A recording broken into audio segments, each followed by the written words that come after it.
আগামীকাল ২১শে জুলাইয়ের আগে জোর কদমে শেষ দিনের প্রচার চালালেন শান্তিপুর পৌরসভার চেয়ারম্যান সুব্রত ঘোষ। পৌরসভার ৭ নম্বর ওয়ার্ডে পায়ে হেঁটে প্রচার করেন তিনি।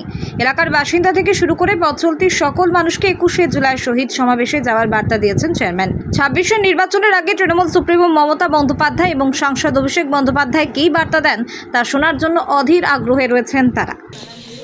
মাননীয় মুখ্যমন্ত্রীর নির্দেশে যেভাবে পশ্চিমবঙ্গের সাধারণ মানুষকে যেভাবে তিনি আজকে দিশা দেখিয়েছেন, জন্ম থেকে মৃত্যু অবধি স্বাভাবিকভাবে তিনি যে পরিষেবা দিচ্ছেন, মানুষ আজকে মাননীয় মুখ্যমন্ত্রীর দিকেই তাকিয়ে আছেন।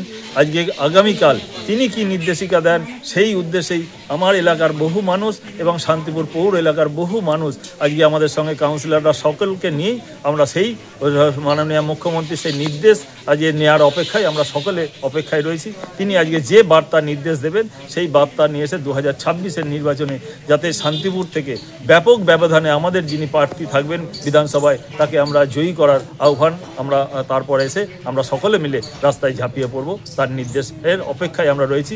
এবং আমাদের সেনাপতি অভিষেক বন্দ্যোপাধ্যায়ও তিনি রয়েছেন, তিনি আজকে এবং মমতা বন্দ্যোপাধ্যায় আমাদের নির্দেশিকার অপেক্ষায় আমরা কালকে আগামীকাল ধর্মতলার উদ্দেশ্যে কয়েক হাজার মানুষ আমরা শহীদ সমাবেশে আমরা অংশগ্রহণ করব।